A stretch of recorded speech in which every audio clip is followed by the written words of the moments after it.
নমস্কার, দেখছেন কলকাতা টিভি। সঙ্গে রয়েছে আমি স্বর্ণালী। শুরু করছি সংবাদ সারাদিন। আর শুরুতেই যে গুরুত্বপূর্ণ খবরের দিকে নজর রাখবো, আদানি ইস্যুতে লোকসভা বন্ধে বিরক্ত তৃণমূল কংগ্রেস। একটিমাত্র ইস্যুতে লোকসভা বন্ধ করা উচিত নয়, এমনটাই জানানো হচ্ছে তৃণমূল কংগ্রেস নেতৃত্বের পক্ষ থেকে। আরো বহু গুরুত্বপূর্ণ বিষয়ে আলোচনা প্রয়োজন রয়েছে। সাংসদ কাকলি ঘোষ দস্তিদার ও ডেরেক ওব্রায়েন জানিয়েছেন, কেন্দ্র বিরোধী লড়াই আদানি ইস্যুতে সীমাবদ্ধ থাকবে না। সরকার পক্ষ যাতে বিরোধীদের প্রশ্নের জবাব দিতে বাধ্য হয়, সেই ব্যবস্থাই এবার চাইছে তৃণমূল কংগ্রেস নেতৃত্ব, এবং এই বিষয়টিই জানানো হয়েছে সাংসদ কাকলি ঘোষ দস্তিদার এবং ডেরেক ওব্রায়েনের পক্ষ থেকে।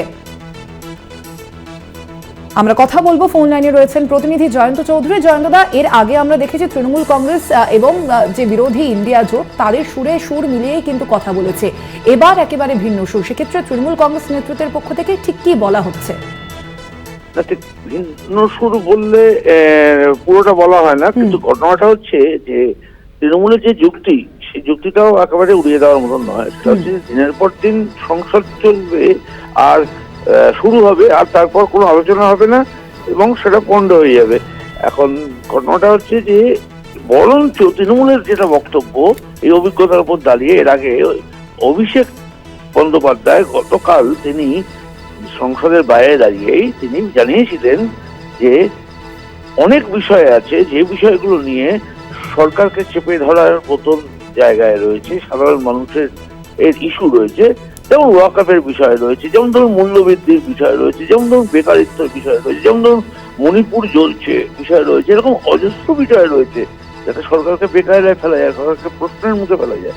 তো সেইগুলো কোনোটাই না করে শুধু আদানি আদানি বলে বলবো, আর তারাও একটা কৌশল নিয়ে নিচ্ছে শাসক। তারা হচ্ছে যেই আদানি শুনছে সঙ্গে সঙ্গে তারা মুলতবি করে দিয়ে চলে যাচ্ছে। তার মানে আলোচনাটা করতেই দিচ্ছে না, আলোচনাটা হচ্ছেই না। পরোক্ষে এর ফায়দাটা পেয়ে যাচ্ছে কিন্তু শাসক, অর্থাৎ শাসককে যে প্রশ্নের সম্মুখীন হতে হতো সেইসব প্রশ্নগুলোর সামনে আর দাঁড়াতে হচ্ছে না। এই জায়গা থেকে এই কৌশল নিয়েছে তৃণমূল। তারা তখন বলছেন যে তৃণমূল নেতৃত্ব, সেটা অভিষেক গতকাল পরিষ্কার করে বলেছে, আজকে সংসদে কাকলি ঘোষ দস্তিদার, লোকসভায় উচ্চ কক্ষে ডেরেক ওব্রায়েন, তারাও বলেছেন যে শুধুমাত্র এই সুযোগে, এই অজুহাতে তারা বারে বারে বন্ধ করে দেবে, শাসক দল সরকারকে আলোচনাই করতে দেবে না, মুলতবি করে দেবে।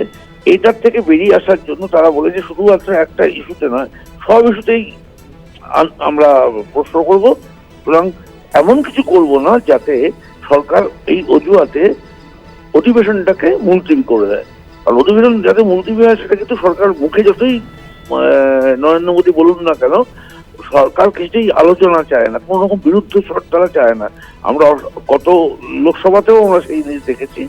এই বিষয় নিয়ে মহুয়া মৈত্র কে তো সংসদ থেকে তার সাংসদ পদই খারিজ করে দেওয়া হলো, রাহুল গান্ধীকে সাংসদ পদ খারিজ করে দেওয়া হলো, পরে আদালতে ফেরত এসছে। যাই হোক, এইটাই হচ্ছে, এই কারণে এই পাল্টা কৌশল নিয়েছে তৃণমূল কংগ্রেস বলে মনে করা হচ্ছে। অর্থাৎ তারা সংসদে বিভিন্ন বিষয়ে এবার আলোচনা চাইছেন, সেই কারণেই তাদের এই অবস্থান। আপাতত ধন্যবাদ আপনাকে। আমরা কথা বলছিলাম, ফোন লাইনে ছিলেন প্রতিনিধি জয়ন্ত চৌধুরী।